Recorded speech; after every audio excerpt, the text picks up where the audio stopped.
Bab 684. Saling menodongkan pistol. Senyum Louis sangatlah polos. Tapi hal ini membuat Jerry merasa merinding. Jerry memicingkan matanya. Lalu berbicara sambil tersenyum, tentu saja. Tapi aku tidak tahu sikap seperti apa yang diinginkan oleh Tuan Louis. Namun Louis tidak menjawab pertanyaannya. Dia pun merubah topik pembicaraannya. Berkata, sebelum aku datang kemari, aku bertemu dengan dua orang pembunuh yang ingin merenggut nyawa aku. Ketua Takagi, menurut kamu mengapa mereka ingin membunuh aku? Padahal aku tidak membuat masalah dengan siapapun. Haha, mana aku tahu.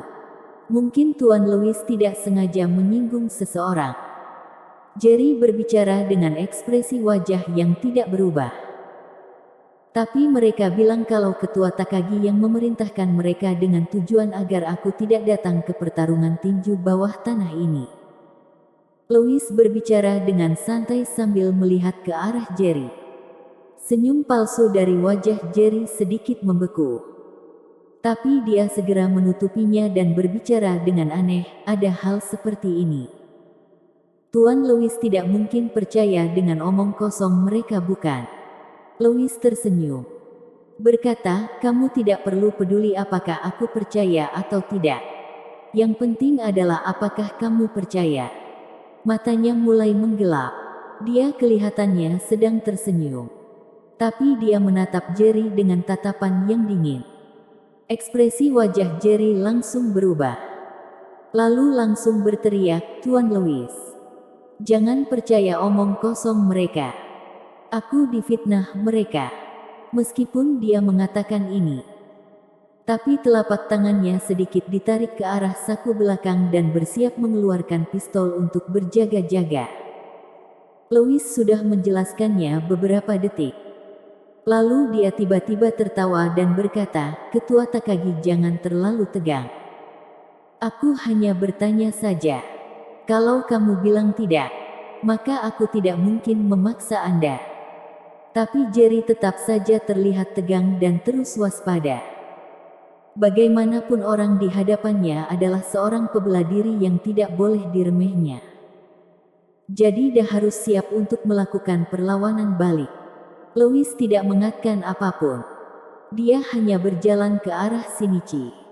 Lalu berkata, nak, ada beberapa lelucon yang tidak bisa kamu katakan dengan sembarang. Sebenarnya Louis sudah sampai di sana ketika Sally baru naik ke arena. Hanya saja dia tidak menunjukkan dirinya dan hanya melihat Sally yang membuat onar di sana. Jadi tentu saja dia melihat semua godaan yang diberikan oleh Shinichi kepada Sally.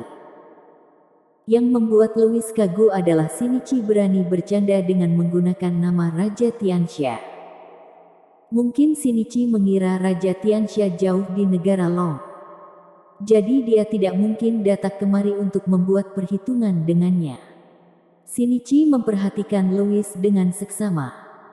Lalu berkata, kenapa Anda berbicara seperti ini? Aku tidak mengatakan lelucon yang keterlaluan. Dia melihat Louis lebih muda darinya. Tapi Louis memanggilnya dengan panggilan, nak, dan berbicara seperti seorang senior yang mengajari junior. Hal ini membuatnya merasa tidak puas. Louis tersenyum. Berkata, apakah kamu tadi tidak mengatakan kalau kamu adalah Raja Tianxia? Shinichi langsung meresponnya. Ternyata pemuda ini adalah pengikut setia Raja Tianxia dan sedang melindungi kepercayaannya. Dia baru saja ingin berbicara. Tapi Louis berkata, sebenarnya aku adalah Raja Tianxia yang sesungguhnya. Tatapan mata Shinichi langsung berubah menjadi aneh. Dia berpikir sepertinya pengikutnya ini sudah gila dan lebih percaya diri darinya. Penyakit ini harus disembuhkan.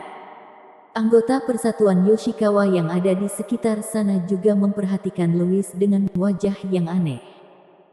Meskipun mereka tidak pernah bertemu dengan Raja Tianxia sendiri. Tapi semenjak pertarungan puncak Tianxia waktu itu, Semua media di seluruh dunia telah memberikan laporan tentang Raja Tianxia. Tidak peduli dari bentuk tubuh ataupun penampilan yang dikatakan oleh media. Semua itu sangat berbeda dengan pemuda di hadapannya ini.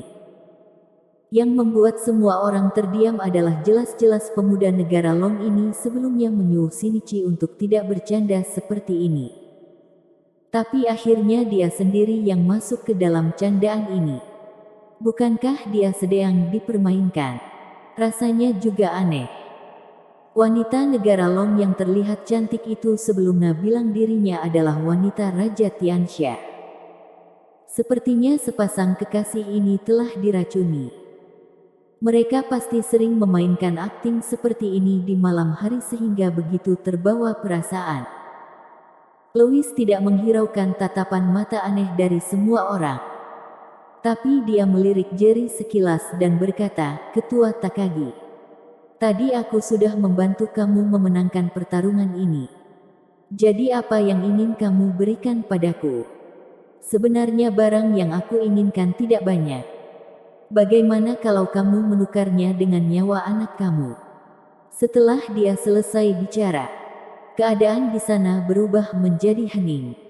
Sebelum semua orang meresponnya, aura Louis seketika berubah menjadi dingin. Lalu dia mencekik leher Shinichi dengan kuat. Kemudian terdengar suara krak yang kencang. Setelah itu leher Shinichi langsung patah. Adegan ini terjadi dengan sangat cepat sehingga Jerry tidak sempat untuk mengeluarkan senjata dan Shinichi tidak sempat untuk menghindar. "Sialan, dasar kamu orang brengsek." Setelah mendengar suara yang renyah, Jerry baru kembali sadar dan langsung berteriak dengan wajah yang menyeramkan. "Aku akan membuat kamu menemani kematian anak aku." Jerry mengeluarkan pistol dan langsung diarahkan kepada Louis. Ketika dia melepaskan tembakan, dia tiba-tiba mendengar Seiyan berkata, "Ketua Takagi, aku sarankan kamu jangan terlalu gegabah." Dia juga mengeluarkan sebuah pistol dan diarahkan kepada Jerry. Meskipun Raja Tianxia tidak takut pada pistol, tapi Seiyan merasa ini adalah sebuah kesempatan yang baik untuk menunjukkan dirinya. Jadi dia harus melakukan ini agar mendapatkan kesan yang baik dari Raja Tianxia. Jerry melihat ke arah Louis dengan penuh amarah. Tapi dia tidak bisa sembarang melepaskan tembakannya karena senjata yang diarahkan oleh Seiyan. Keadaan ini berubah menjadi membingungkan. Pikiran semua anggota Persatuan Seiyan dan Persatuan Yoshikawa menjadi kosong. Semua adegan yang terjadi ini berada di luar bayangan mereka. Semua orang masih bisa menerima jika ada orang yang terluka di atas arena. Tapi anggota Persatuan Yoshikawa tidak menyangka ternyata Louis masih berani membunuh Shinichi setelah pertarungan tinju ini berakhir. Jika dari awal tahu akan terjadi keributan seperti ini, maka untuk apa mengadakan pertarungan tinju bawah tanah? Dalam keadaan yang menegangkan ini ada seseorang yang diam-diam keluar. Bersambung.